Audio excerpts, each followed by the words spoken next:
Al-Fatihah. A'udzubillahi minasyaitonir rajim. Bismillahirrahmanirrahim.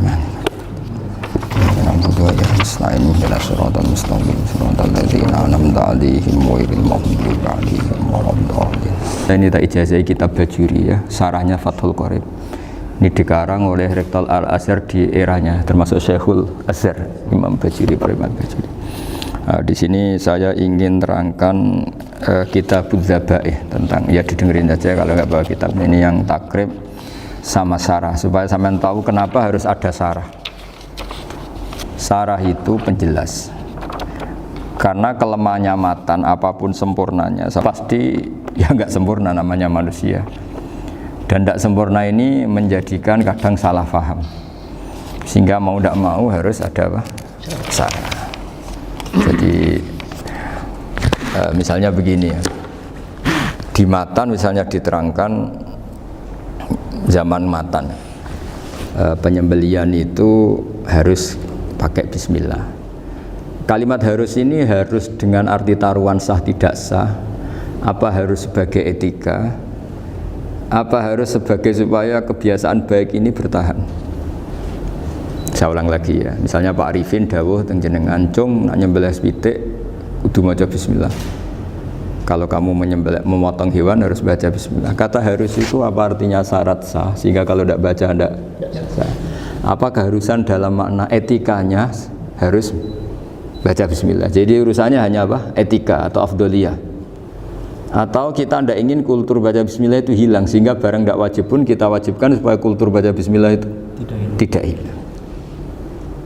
Nah, Imam Syafi'i itu milih yang tidak wajib, itu hanya urusan etika. Sehingga dhabihatul muslim meskipun nggak baca bismillah, baik secara sengaja maupun lupa tetap halal ya, tetap sah, tetap halal.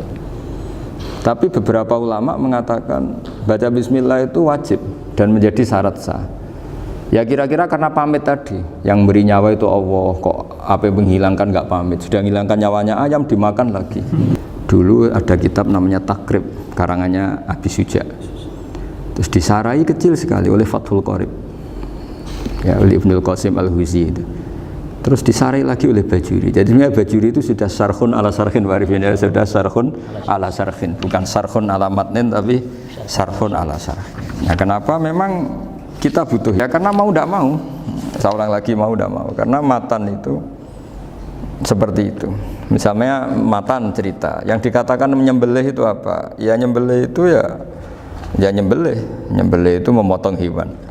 Terus motongnya dari mana? Depan misalnya. Pertanyaannya, ketika dari depan itu paling penting terpotong al-hulkum wal mari misalnya. Yang satu majrur to'am, yang satu majrur ruh, kayak gitu, majrur nafas. Tapi andaikan dari belakang gimana? Tapi tetap terpotong. Mulai ribet kan? Kalau kubu sebelah kan enak, pokoknya nggak sunnah Rasul seperti itu, nggak mau debat. Tapi kita tidak, cara berpikir tidak gitu. Ini kan status hukumnya halal apa haram ketika ada orang motong hewan dari belakang.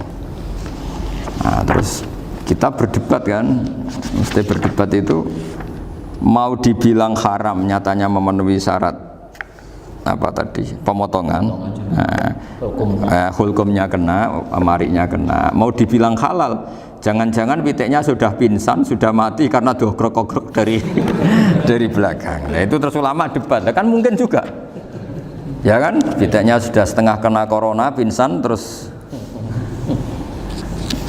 ya kan, sudah pingsan terus digorok. Nah seperti ini mau tidak mau kita harus detail. Detail artinya yang dikatakan menyembelih itu apa? Ya nanti tak bacakan tabir-tabir di Bajuri ya, sekaligus ijazah untuk jenengan semua. Saya tadi alhamdulillah ketemu Pak Arifin lama, ngendikan panjang lebar tentang pentingnya ilmu. Yang dikatakan nyembelih adalah mematikan hewan yang hidup dengan kaifiyah syariah. Nah kalimat hidup ini mulai masalah. Hidup yang apa? Misalnya ada hewan, saya sering kalau ngaji cerita, ada ayam jago ketandang mobil, ketabrak mobil, kejet-kejet, enggak kamu sembelih pun 1 menit lagi pasti meninggal. Ini kan hanya koordinasi prosedur saja. Karena prosedur ayam mati harus kejet-kejet, enggak boleh enggak langsung peletes mati, enggak boleh. Nah pertanyaannya ketika kejet-kejet ini kamu sembelih, itu halal apa enggak? Wong andai kan tidak disembelih juga sudah mati. Artinya enggak penyembelihan ini kan enggak memberi kontribusi pematian, tapi enggak ngefek. Ya. Makanya terus ada perdebatan. Ada hayatun mustaqirrah, ada hayatun ittiroriyah, ada harokatu masbuh. Itu kalau enggak sarah enggak bisa. Lalu pertanyaan nakalnya begini. Saya itu betul pernah ngalami itu. Wayam jago itu kan mahal, apalagi kalau Bangkok kan. Saya pas jalan-jalan sama anak saya, sama jalan-jalan mau ke pasar itu di pertolongan tuwer mak. Gus halal toh ora? Kadang tanya orang awam, halal kata saya gitu. Padahal andai kan tidak disembelih ya pasti mati. Suatu saat ada yang mengkonfirmasi lagi. Saya bilang kalau kiai ya tidak pantas makan ayam gitu, tapi kalau kamu tidak kiai ya pantas saja. Daripada rata halal lo gremeng eman kan ribet. Nah sebetulnya itu dalam mazhab Syafi'i itu tidak halal karena dia sudah tidak punya hayatun mustaqirrah. Karena tadi setengah menit lagi atau 1 menit lagi pasti mati. Kan dia belum mati karena koordinasi Israel saja, tetap yang nyambil itu. Tetap kan nggak segampang itu kan, tetap prosedur apa? Tapi dalam mazhab Maliki itu diabaikan. Hayat mustaqirrah, hayat ittiroriyah, hayat itu diabaikan. Cara berpikir Imam Malik lebih matematis. Kalau nggak disembelih itu matinya berapa menit? 1 menit lagi. Gara-gara disembelih dia mati sekarang. Berarti eksekutornya ya peso itu. Ya berarti peso itu memenuhi kriteria mematikan sesuatu yang masih hidup, hewan yang hidup dengan cara syar'i. Jadi andai kan ada rapat malaikat, matinya karena apa coba? Karena peso apa karena kecelakaan? Karena peso. Ya kan? Karena kalau nggak tanpa besok nunggu 1 menit, gara-gara disembelih langsung terjadi sekarang. Nah karena hukum halal ini yang menarik dan menguntungkan. Di bab ini orang jadi malikiyah semua. Mana maksudnya? Bismillahirrahmanirrahim. Wa'lam. Ini halaman 562. Ikutnya bab kitab ahkami shaidi wa dzabaih. Jadi yang mau saya baca tadi itu logika fikih ya. Fikih itu berpikir ya. Di mana-mana namanya menyembelih itu apa? Dari hidup dimatikan dengan kaifiyah syariah. Kaifiyah syariah ini tidak boleh kamu nyontohkan harus disembelih, keliru juga. Karena untuk hewan yang berat atau hewan liar cukup dipanah asal ma'an harad dama yang bisa mengalirkan apa? Darah. Jadi makanya saya umumkan bikaifiyatin syariah Pak Arifin kan tidak harus motong kan bentuknya. Kalau hewan liar kan atau sapi kurban liar kan, sapi kurban ucul liar kan boleh dipanah, boleh macam-macam. Nah kalau tembak bisa diperdebatkan karena ada unsur api Pak Arifin. Jadi bisa debat. Meskipun ada yang bilang boleh tapi bisa debat lagi kan? Karena ada unsur apa? Api Pak Arifin. Iya. Tapi ini saya cerita umumnya bikaifiyatin syariah. Nah karena kalimat hewan hidup, ada kalimat hidup. Hidup yang apa kan pertanyaannya? Saya baca ya. Bismillahirrahmanirrahim. Wa'lam annahu yujadu fi ibaratihim hayatun mustaqirrah, hayatun mustamirrah, harakatu madhbuh. Wa yuqalu aisyu madhbuhin. Wal farqu bainaha annal hayata al mustaqirrah yakunu ma'aha ibsarun bi ikhtiyarin wa nutqun yu bi ikhtiyarin wa harakatun ikhtiyariyah. Wal hayat al mustamirah ya allati tastamiru ila khurujir ruh minal jasad. Wa harakatul masbuh ya allati la yabqa maha ibsarun bi ikhtiyarin wala nutqun bi ikhtiyarin wala harakatu ikhtiyariyah. Bal yakun maha ibsar wa nutqun wa harakatun ittirariyah ini. Wa ba'duhum farraqa bainahuma. Sampai saat terus ini. Jadi ini perbedaan-perbedaan pandangan ulama.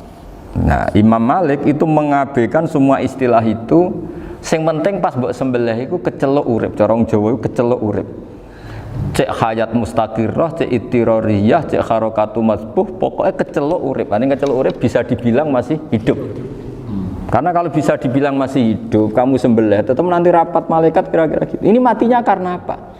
Karena kecelakaan. Oh, kalau kecelakaan 1 menit lagi matinya dong. Tapi kan matinya sekarang ya karena disembelih. Ya, tapi ya sudahlah, itu masih ahli sunnah karena salah satu dari mazhab 4. Tapi logikanya juga masuk. Jadi kita bukan sekedar taklid ke Imam Malik, tapi kalau kita ikhtiyat ikut Imam Syafi'i ya monggo, karena mungkin secara medis karena mengalami seperti itu mungkin tingkat kesehatannya apanya sudah ya sudah lah, yang penting makanya terus orang Jawa pinter, nak PTE jago ya halal, nak cilik enggak lah. Kata siapa ahli fikih gak mikir untung rugi. Jadi ilmu itu apapun tidak cocok kita karena beda mazhab misalnya, tetap sebagai apa? Ilmu. Jadi jangan pernah anti ilmu meskipun kita tidak cocok. Kalau baca Bismillahirrahmanirrahim. Ya, wa yakunu qad dzukira daf'atan wahidatan la fi daf'ataini izlam tujad al hayat al mustaqira inda daf'ati saniyah amma idza wujidat al hayat al mustaqira daf'a saniyah fayakhilu al masbuhu aidan fasartu wujudul hayat al mustaqira fi ibtida'il wati akhir marrah wa makharu dzalika inda tulil fasli wa illa fala rafa'a sikina wa ada fawran aw alqaha liqaniya kalatan wa akhadha ghayraha fawran aw saqatat minhu wa akhadha ghayraha halan aw qallaba wa qata'a biyama baqiya hal al masbuh. Jadi ini masalah sarah. Sarah itu sudah detail. Misalnya gini, kamu motong ayam. Motong ayam harus sekaligus shred jadi. Kecuali itu dilakukan secara fawran. Fawran dicontohkan nyembelih ternyata pesunya kedul terus ngambil yang lain, tapi fawran langsung atau terjatuh ngambil langsung. Ya itu boleh karena ditoleransi. Nah, hayat mustaqirah itu batasnya yakunu maha ibsorun bi ikhtiarin wa nutkun bi ikhtiarin wa harakatun ikhtiyariyah. Hayat mustaqirah itu kalau dia betok-betok itu ya karena karepnya. Dalam mazhab Syafi'i syarat sahnya penyembelihan harus hewan itu punya hayat mustaqirah. Nah, ini sarah ya. Jadi sarah itu lebih jelimet. Nah, makanya kenapa tidak boleh nyembelih pakai yang tumpul Mas Nafis? Takutnya ayamnya itu ngalami dokhtoh atau kok ditekek. Misalnya sama nyembelih pakai peso tumpul, ini gini ketekek, takut kan dia misalnya ayamnya jantungan, roh peso wis setruk kan, udah gitu ketekek, nah itu mati dulu pasti itu. Siksa. Jadi pas diongok-ongok ini sudah mati. Ya pentingnya sarah itu seperti itu. Matan itu kan asal nyembelih saja. Tapi di sarah diterangkan jangan hanya nyembelih, yang disembelih harus ada hayatun mustaqirah karena dikatakan penyembelihan adalah menghilangkan nyawa dengan cara yang syar'i. Nah, kalau nyawanya saja sudah hilang bukan nyembelih. Bukan nyembelih gitu. Nah, makanya terus kata musannaf kalau bisa itu wa yakunu madzukira bidafatin wahidah. Kalau itu usahakan sekali jadi. Tapi itu bukan berarti syarat sahnya harus sekali jadi. Nah, makanya ya tapi lagi-lagi ini sarah ya, tak baca Bismillahirrahmanirrahim wa yakunu qad umadzukira daf'atan wahidatan la fi daf'ataini fa innahu yahrumul masbuh hina idin. Kalau dua kali, tapi dua kali maksudnya yang satu kali ini mengakibatkan kematian. Dikatakan penyembelihan belum sempurna, dikatakan hidup toh nanti pasti mati, berarti tidak mengalami hayatun mustaqirah. Paham ya?